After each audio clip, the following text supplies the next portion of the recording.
Hello friends, मैं आपका अपने इस नए वीडियो संदेश में एक बार वेलकम करता हूं। ये हमारा नया वीडियो संदेश सोराइसिस की बीमारी के ऊपर है कि सोराइसिस को किस प्रकार एक नई अप्रोच के साथ हम एनएलपी टेक्निक्स, मेडिटेशन के द्वारा और थॉट प्रोसेस में चेंज ला करके, बिलीफ सिस्टम में चेंज ला करके कैसे ठीक कर सकते हैं। फ्रेंड्स, सोराइसिस के अंदर जो रोगी है उसकी स्किन पर लाल, सफ़ेद या काले रंग के निशान पड़ जाते हैं और कई बार ये निशान एकदम सूखे हो जाते हैं। इनमें इचिंग होने लगती है, खाल झड़ने लगती है। सोराइसिस के जो पेशेंट्स होते हैं उनके बाल और नाखून भी झड़ने लग जाते हैं और कई बार सोराइसिस के पेशेंट्स में ऐसा देखा गया है कि सोराइसिस अर्थराइटिस को जन्म दे देता है। फिर पेशेंट की उंगलियों में, पैरों और हाथों के जोड़ों में, उंगलियों के जोड़ों में भारी पीड़ा होने लगती है, भारी दर्द होने लगता है। यदि हम सोराइसिस के कारणों पर गौर डालें तो सबसे पहला कारण जो प्रखर रूप से उभर कर आता है वो है हमारे इम्यून सिस्टम का ओवर रिएक्शन। मतलब कि हमारा जो इम्यून सिस्टम है, इसके जो सेल्स हैं जिन्हें हम डब्ल्यूबीसी या मैक्रोफेजेस या वाइट ब्लड सेल्स कहते हैं, वे हमारी बॉडी के ही कुछ पार्ट्स को, कुछ अंगों को या कुछ ऑर्गेनिजम्स को जो हमारी बॉडी के फायदे के लिए होते हैं या हमारे शरीर के अपने अंग होते हैं, उन्हें ही अपना शत्रु समझकर उन पर अटैक करना शुरू कर देता है। और हम ये पहले भी अपने कई वीडियोस के अंदर डिस्कशन कर चुके हैं कि जो हमारा इम्यून सिस्टम है वो हमारे सबकॉन्शियस माइंड के द्वारा गाइडेड होता है। इट मीन्स यदि सोराइसिस एक ऑटो इम्यून डिजीज है, यदि सोराइसिस एक इम्यून सिस्टम के ओवर रिएक्शन का रिजल्ट है, तो हम अपने सबकॉन्शियस माइंड के थ्रू अपने इम्यून सिस्टम को गाइड करके ये बता सकते हैं कि what result we want and psoriasis को ठीक कर सकते हैं। सोराइसिस का दूसरा कारण जो मेन रूप से देखा गया है वो है स्ट्रेस, या जो स्मोकर्स होते हैं और जो ड्रंकर्स होते हैं, जो शराब पीते हैं। कई बार जब वो अपनी शराब पीने की या स्मोकिंग की फ्रीक्वेंसी में तेज़ी से इजाफा कर दें, पीने की स्पीड को, रेट को बढ़ा दें, पहले वो वीकली पीते थे अब डेली पीने लगे, या कुछ इस तरह से कर लें, ज़्यादा पीने में लगे, ज़्यादा मात्रा में पीने लगें, तो सोराइसिस बढ़ जाता है या सोराइसिस शुरू हो जाता है। सोराइसिस किसी मेडिसिन के रिएक्शन का रिजल्ट भी हो सकता है।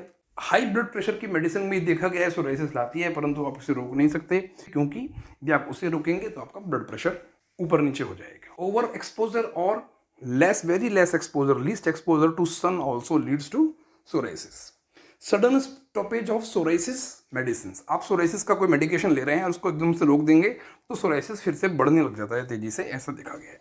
तो ये मेन रीजंस हैं, परंतु बेसिकली सोराइसिस जो शुरू होता है वो एक ऑटो इम्यून डिजीज है और हमारे इम्यून सिस्टम की कन्फ्यूजन के द्वारा ही शुरू होता है। और इम्यून सिस्टम को सबकॉन्शियस माइंड टेक्निक्स के द्वारा हम गाइड करके, एनएलपी टेक्निक्स के द्वारा गाइड करके हम इम्यून सिस्टम को बता सकते हैं कि व्हाट रिजल्ट वी वांट और सोराइसिस में तेजी से सुधार ला सकते हैं। यदि हम सोराइसिस को ठीक करने के उपायों की बात करें तो सबसे पहले अपने अंदर एक बिलीफ सिस्टम क्रिएट कीजिए कि ये एक ऐसी बीमारी है जो ठीक हो जाएगी और मैं बिल्कुल ठीक हो जाऊंगा या हो जाऊंगी। बिलीफ सिस्टम क्रिएट करने के लिए जो सबसे कारगर उपाय होता है वो होता है ऑटो सजेशंस या सेल्फ सजेशंस देना, एफर्मेशंस के रूप में। आप ये एफर्म कीजिए, अपने आप को बार बार कहिए that I will recover. I will recover से कहना शुरू कीजिए और फिर आप उसके बाद बोलिए आई हैव रिकवर्ड फ्रॉम सोराइसिस, और देखिए कि आप रिकवर कर चुके हैं। ऐसी इमेजेस देखिए। यदि आपको आई हैव रिकवर्ड कहने में अंदर से कोई रेसिस्टेंस आता है कि मैं ठीक तो हुआ नहीं हूँ, फिर मैं कैसे बोलूँ कि मैं ठीक हो गया हूँ, तो आप बोलिए आई एम रिकवरिंग। जब आप आई एम रिकवरिंग कहते हैं तो अंदर से रेसिस्टेंस नहीं आएगा कि मैं ठीक हो रहा हूँ या मैं ठीक हो रही हूँ।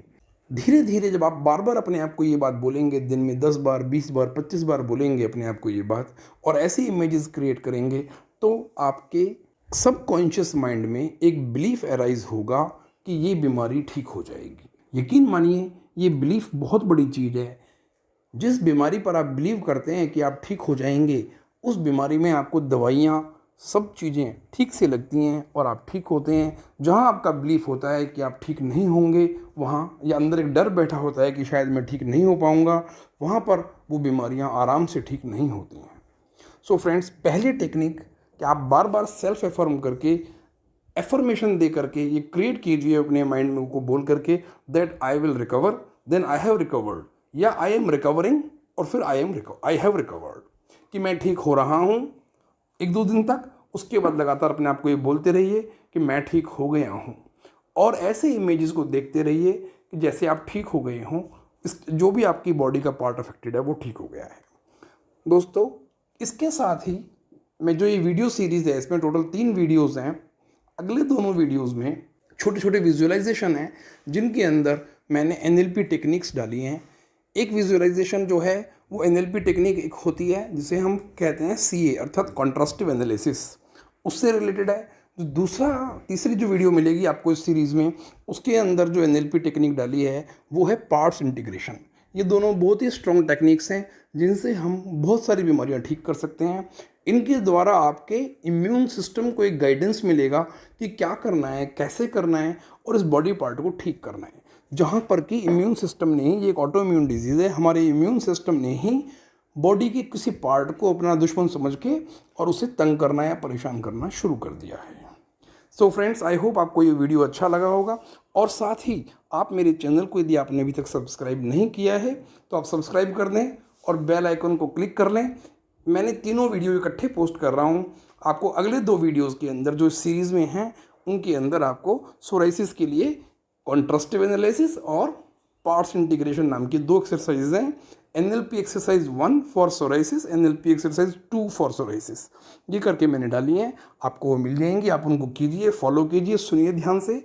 और उसके बाद लगातार 5-6 दिन सुनने के बाद आप देखेंगे कि जो बॉडी का पार्ट अफेक्टेड था उसके अंदर तेज़ी से फ़र्क पड़ना शुरू हो गया है। Thank you friends.